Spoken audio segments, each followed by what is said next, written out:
যে কোনো সময় নিউ ইয়র্ক টাইমসের বর্ণনা অনুসারে আগামী এক সপ্তাহের মধ্যে এক মহাযুদ্ধ লাগতে যাচ্ছে। আগামী এক সপ্তাহের মধ্যে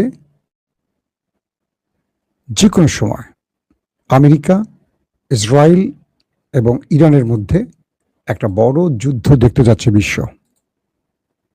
2 নম্বর গুরুত্বপূর্ণ খবর, ইরান বলছে ইরানে যারা পা রাখবে শত্রু সেনা একজনকেও জীবিত ফেরত পাঠাবে না। 3 নম্বর, চীনের ধাক্কা খেয়ে সোজা হয়ে গেছেন ডোনাল্ড ট্রাম্প। তাইওয়ানকে বললেন স্বাধীনতা বাদ দাও, আমার দেশে আসো, কি করা যায় দেখি। পাশাপাশি ইরান এক বড় যুদ্ধের প্রস্তুতি নিচ্ছে, যেটা গণমাধ্যমে এমন একটি দৃশ্যের মাধ্যমে প্রকাশ করেছে যেটা পুরো পৃথিবী কেঁপে উঠছে। ইরান কি করতে যাচ্ছে, চলুন আমি আপনাদেরকে সেই খবরগুলো একটা একটা করে দেওয়ার চেষ্টা করছি, সাথে আরো অনেকগুলো খবর থাকবে। হ্যাঁ, পৃথিবীর যে প্রান্ত থেকে যারা দেখছেন, আমি আপনাদের কমেন্ট পড়ছি আর দেখতে পাচ্ছি। পশ্চিমবঙ্গ থেকে নাজমুল আছেন, সাতক্ষীরা থেকে আছেন কে মোহাম্মদ মুস্তাকিম, ইরাক থেকে দেখছেন, কুড়িগ্রাম থেকে সাইদুর রহমান, সন্দীপ, বাড়ি হলো সন্দীপ, থাকেন তিনি দুবাই, না দীপ সুপিয়ান। ওকে, চলুন আমি একটা একটা করে খবর দিই আপনাদের। প্রথম যে খবরটি দিয়ে শুরু করতে চাই সেটি হলো নিউ ইয়র্ক টাইমস। তারা বলছে যে ট্রাম্প চীন থেকে এক প্রকার খালি হাতে ফিরছেন, আর তাই চীন যখন বুঝতে পারছেন, আমেরিকার প্রেসিডেন্ট ডোনাল্ড ট্রাম্প যখন বুঝতে পারছেন যুদ্ধের ছাড়া আর কোনো খোলা পথ নেই সমাধানের, তখন তিনি যুদ্ধের প্রস্তুতি নিচ্ছেন। গণমাধ্যমটি বলছে আমেরিকা এবং ইসরায়েল আগামী এক সপ্তাহের মধ্যে যে কোনো সময় ইরানে বড়সড় হামলা করতে পারে, কারণ ট্রাম্পের সামনে আর কোনো পথ খোলা নেই। একমাত্র পথ আছে, সেটি হলো যুদ্ধ। এবং এবার যুদ্ধটা হবে এক মহাযুদ্ধ, অর্থাৎ এখানে একটি রেজাল্ট যতদিন না আসবে ততদিন লড়াই চলবে। এটা অনির্ধারিত একটি সময়, 2 দিন, 5 দিন, 2 বছর, 2 যুগ, কেউ বলতে পারে না। কারণ ইরান যেই পর্যায়ে আছে, ইরান তার ধ্বংসের আগ পর্যন্ত লড়াই চালিয়ে যাবে। যে ইরানকে মারবেন আর কয়েকজন নেতা মারা যাবে, ইরান আপোষ করবে, সেইটা ইরান নয়। সেই সময়টা ইরানের পার হয়ে গেছে। ইরান যতদিন টিকে থাকবে, ইরান রাষ্ট্রটি থাকবে, ততক্ষণ ইরান লড়াই করবে, এটি মোটামুটি ক্লিয়ার হয়ে গেছে। তার মানে আমরা যে আশঙ্কাটি করছি সে আশঙ্কাটি ঘটতে যাচ্ছে। আগামী এক সপ্তাহের মধ্যে আবারও যুদ্ধ শুরু হতে পারে এবং ট্রাম্পকে এই বিষয়ে ব্যাপক চাপ দিচ্ছে ওই রাষ্ট্রটি, নেতা কাকুর দেশটি। ট্রাম্প এতদিন যুদ্ধ এড়িয়ে চলার জন্য নানান রকম ফাঁক ফোকর খুঁজেছিলেন। যুদ্ধবিরতি নিজের ইচ্ছা মতো করছেন, নিজের ইচ্ছে মতো ডেডলাইন দিচ্ছেন, নিজের ইচ্ছা মতো আবার নিজে সেটাকে ডেডলাইন বাড়াচ্ছেন। ইরানের সাথে সাক্ষাৎ হোক আর না হোক, নিজে নিজে সবকিছু করছেন। শেষ পর্যন্ত মনে করেছিলেন যে চীনে গিয়ে একটি সমাধান পাবেন। চীনে গিয়ে কোনো সমাধান পেলেন না, উল্টো চীন তাকে বাঁশ দিয়ে ছেড়ে দিয়েছে। একজন কমেন্ট করেছে কি দেশ মুক্তি বিপ্লব নাকি, সে লিখছে সে নাকি হাসিনার অবৈধ সন্তান। গুড, আপনি হাসিনার অবৈধ সন্তান, ভাই ভালো লাগছে, নিজেই স্বীকার করলেন। তো অবৈধরা আমার পেজে ঢুকবেন না, আমি বৈধ লোকদের সাথে ভিডিও করি, কেন অবৈধ লোকরা ঢোকেন ভাই? তো এরপর যেটি হয়েছে, চীনের কাছে ডোনাল্ড ট্রাম্প যখন খালি হাতে ফিরলেন, তখন তিনি বিকল্প পথ হিসেবে যুদ্ধটাকে বেছে নিচ্ছেন এবং যুদ্ধের প্রস্তুতি নিচ্ছে আমেরিকা। আমি আপনাদের এর আগের লাইভে বলেছিলাম, যুদ্ধ ছাড়াই নর্মালি আমেরিকা প্রতিদিন $1 বিলিয়ন খরচ করছে, কারণ ইরানের চারপাশে যে প্রস্তুতি নিয়েছে এবং ওমান সাগরে বা হরমুজের সামনে যে নেভাল ব্লকেট তৈরি করেছে, বিভিন্ন জায়গায় যুদ্ধ পরিস্থিতির যে প্রস্তুতি নিচ্ছে, সবকিছু মিলে প্রায় $1 বিলিয়ন ডেলি খরচ করছে যুদ্ধ ছাড়াই।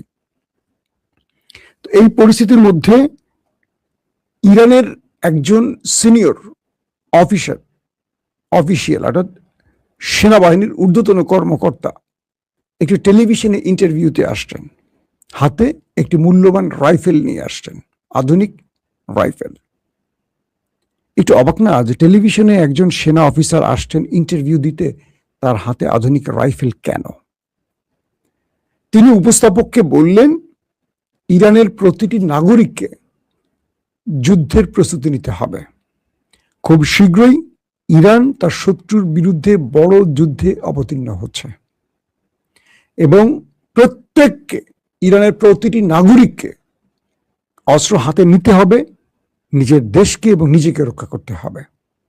এবং টেলিভিশনে বসে তিনি রাইফেল পরিচালনা, বন্দুক বা রাইফেল বা আগ্নেয়াস্ত্র কিভাবে ব্যবহার করতে হয় তার উপর ট্রেনিং দিয়েছেন উপস্থাপক এবং দর্শককে। প্রায় 3 কোটি ইরানি শত্রুর বিরুদ্ধে যুদ্ধের প্রস্তুতি নিয়েছে। আমরা আপনাদেরকে অনেক আগে বলেছিলাম যে 70 লক্ষ নাম নিবন্ধনী করেছে, 70 লক্ষ। প্রথমে 10 লক্ষ চেয়েছিল ইরান, বলছিল শত্রুর বিরুদ্ধে লড়াই করতে আমাদের 10 লক্ষ যোদ্ধা লাগবে, যাদের ট্রেনিং দেওয়া হবে। এই 10 লক্ষ চাইতে গিয়ে ইরান পড়ে গেছে বিপদে। ওই 10 লক্ষ আবেদন চাওয়ার সঙ্গে সঙ্গে 70 লক্ষ নিবন্ধন হয়ে গেছে। মানুষ কিভাবে দেশকে ভালোবাসতে পারে? এরপর দেখা গেছে যে প্রায় 3 কোটি, ইরানের পররাষ্ট্রমন্ত্রী বলেছেন 3 কোটি ইরানি তার শত্রুর বিরুদ্ধে লড়াই করতে প্রস্তুত। ইতিমধ্যে বড় সংখ্যককে ট্রেনিং দেওয়া হয়ে গেছে। ট্রেনিং চলছিল যুদ্ধবিরতির, যুদ্ধ চলাকালীন এই সময়ের মধ্যে, প্রথম যুদ্ধের মধ্যে, পরবর্তী যুদ্ধ বিরতিটা যে হয়েছে এর মধ্যে তাদেরকে বন্দুক পরিচালনার ট্রেনিং দেওয়া হয়েছে, বিভিন্ন ট্রেনিং দেওয়া হয়েছে। এই বন্দুক পরিচালনাটা কেন? যদি ইরানের ভেতরে কমান্ডো বাহিনী পাঠায় আমেরিকা, তাদেরকে সম্মুখ যুদ্ধে পরাজিত করার জন্য বিশাল বাহিনীকে প্রস্তুত করা হয়েছে। যেমন ইস্পাহানে যখন আমেরিকা এসেছিল অভিযান চালাতে পাইলট উদ্ধারের নাম করে, তখন চারদিক থেকে ইরানিরা ঘিরে ফেলছে, যাদের কাছে বৈধ আগ্নেয়াস্ত্র আছে, একটা পিস্তলও আছে, তারা চারদিক থেকে ঘিরে ফায়ার শুরু করেছে। অর্থাৎ ইরানের সেনাবাহিনী বা আইআরজিসি সেখানে প্রবেশের আগেই পুলিশ, আধা সামরিক বাহিনী এবং ইরানি জনগণ যাদের বৈধ অস্ত্র আছে, তারা ইস্পাহান ঘিরে গোলাগুলি শুরু করে দিয়েছে। পরবর্তী ইরানের সেনাবাহিনী এসে বাকিটা কাজ করেছে। তার মানে ইরানিদেরকে ট্রেনিংটা এখন কি দেয়া হচ্ছে বুঝতে পারছেন? পুরো জাতিকে ঐক্যবদ্ধ করে এই লড়াইয়ের জন্য প্রস্তুত করা হচ্ছে। এবং টেলিভিশন একদম রাইফেল হাতে সেনা অফিসার এসে বলে দিয়েছেন এটা এটা এটা ট্রিগার, এভাবে লোড করতে হয়, এভাবে করতে হয়, এভাবে দেখতে হয়। এই পুরো জাতিকে একটা ট্রেনিং দিয়ে দিয়েছেন লাইভে। অর্থাৎ ইরান এখন ঐক্যবদ্ধ শুধু হচ্ছে না, ইরান এখন বড় যুদ্ধের প্রস্তুতি নিচ্ছে। এই ভিডিওটির মাধ্যমে সেটি বোঝা গেছে। পাশাপাশি ইরানের হ্যাকার গ্রুপ গত 3 মাসে ইরানের হ্যাকাররা আমেরিকা এবং ইসরায়েলের বড় বড় সাইবার গ্রুপ অচল করে দিয়েছে, বড় বড় সিস্টেম অকেজো করে দিয়েছে। আজকের নতুন খবর হলো ইরানের হ্যাকার গ্রুপ মার্কিন যুক্তরাষ্ট্রের গ্যাস স্টেশনগুলো অচল করে দিয়েছে। আপনারা জানেন যে উন্নত দেশগুলোর আমাদের মতো না, যে একটা পাইপ ঢুকাই দিল, চাপ দিল, তেল বেরোইল। পুরো প্রযুক্তিগুলো তাদের ইন্টারনেট সিস্টেমে চলে। এখানে একটা সিস্টেমিক ইরোড যুক্ত করে দিলেই খেলা শেষ। অর্থাৎ যতটা সহজ, আবার আধুনিক প্রযুক্তি বা সাইবার অ্যাটাকে সেটাকে ধ্বংস করাও তত সহজ। তো বলা হচ্ছে যে মার্কিন যুক্তরাষ্ট্রের গ্যাস স্টেশনগুলো ইরানের হ্যাকার গ্রুপ সিস্টেম অকেজো করে দিয়ে অচল করে দিয়েছে। তারা বলছে যে আমরা আগামী দিনগুলোতে আমেরিকাকে সাইবার অ্যাটাকের মাধ্যমে পুরোপুরি অচল করে দেব। অর্থাৎ এখন আর ওই তলোয়ার নিয়ে, কামান নিয়ে, বন্দুক নিয়ে মুখোমুখি যুদ্ধ করতে হয় না। এখন একটা দেশ চাইলে একটা দেশকে অচল করে দিতে পারে সাইবার অ্যাটাকের মাধ্যমে। অর্থাৎ পৃথিবী যেমন উন্নত হয়েছে, তাদের লড়াইটাও কম্পিউটার, মোবাইল বা একটা চিপ বা একটা ডিভাইসের মধ্যে চলে গেছে। ঘরে বসে জাস্ট একটা মাউস দিয়ে একটা চাপ দেবেন, নিউক্লিয়ার ছুটে চলে যাবে, একটা দেশকে পুরোপুরি ধ্বংস করে দেবে। তো ইরানের হ্যাকাররা এর আগেও এই যুদ্ধ চলাকালীন সময় আমেরিকা এবং ইসরায়েলের অনেকগুলো জায়গায় এভাবে অ্যাটাক করেছে। এবার তারা গ্যাস স্টেশনকে অকেজো করে দিয়েছে এবং তারা বলছে আসতের সময় তেল, গ্যাস সহ আরো গুরুত্বপূর্ণ জায়গাগুলো অচল করে দিবে হ্যাকাররা। এটা ইলেকট্রনিক্স ওয়ারফেয়ারের যুগ এবং সেই যুগটা এখন আমরা দেখতে পাচ্ছি পুরোপুরি ব্যবহার করছে ইরান। প্রযুক্তিগতভাবে ইরান এখন অনেক দূর এগিয়ে গেছে, সেটা আমরা এর মাধ্যমে বুঝতে পারলাম।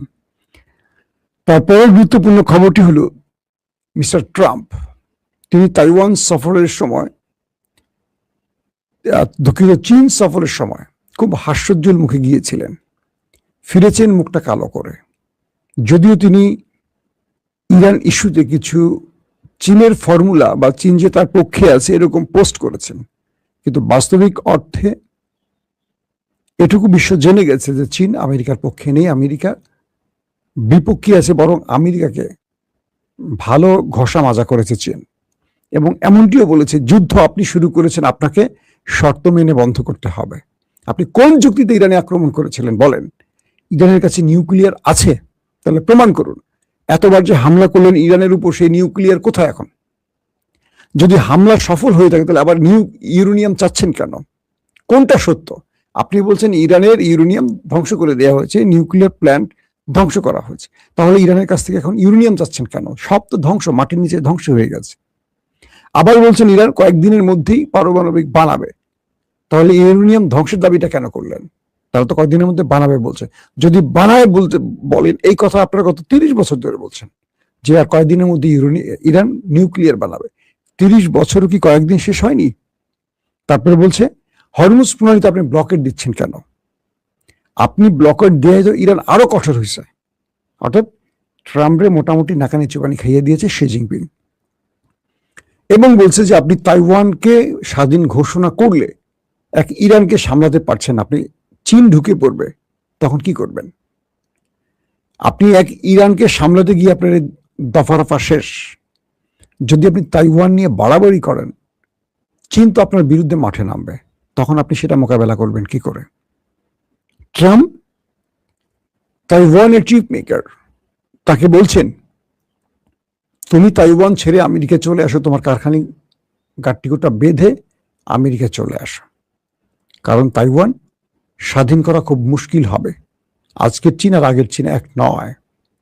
চীন এখন অনেক দূর এগিয়ে গেছে, চীনের শক্তি অনেক বেড়ে গেছে, এবং শুধু যুদ্ধে বাণিজ্য নয়, চীন সব দিকে এমন একটি জায়গায় চলে গেছে যে চীনকে চাইলেই আমেরিকা বস্তাবন্দি করতে পারবে না।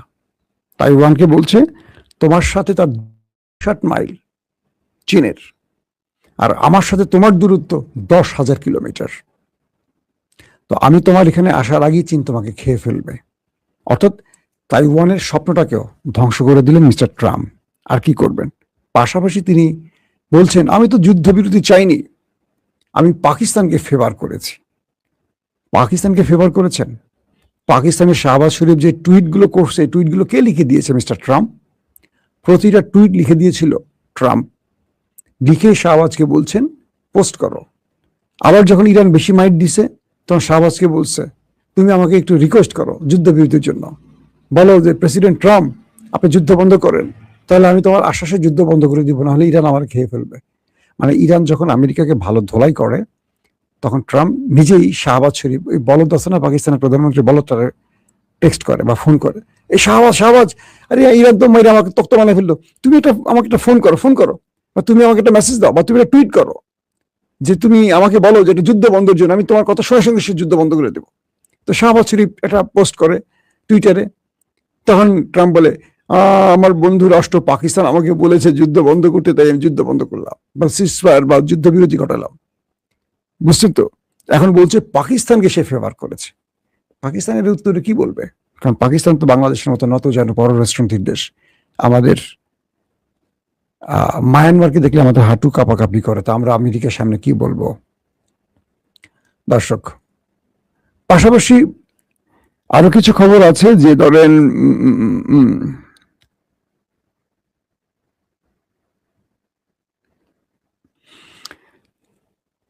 ইরানের সেনাবাহিনী নতুন করে যে বার্তাটি দিল সেটি হলো, তারা বলছে আমেরিকা যদি দুঃসাহস করে ইরানে ঢোকার বা কোনো কমান্ডো পাঠায়, আমরা আমেরিকাকে এইটুকু কথা দিতে চাই, আমেরিকার একজন সেনাকে আমরা জীবিত ফেরত পাঠাবো না। আর যারা জীবিত যাবে তারা পায়ে হেঁটে যেতে পারবে না, নিজের পায়ে হেঁটে যেতে পারবে না। মানে আমেরিকাকে কি থ্রেট ইরানের, বুঝতে পারছেন? যে তাদেরকে কথা দিয়েছে যে আমরা তোমাদেরকে এইটুকু কথা দিই, কেউ জীবিত ফেরত যাবে না, আর যারা জীবিত যাবেই তারা নিজের পায়ে হেঁটে যাবে না।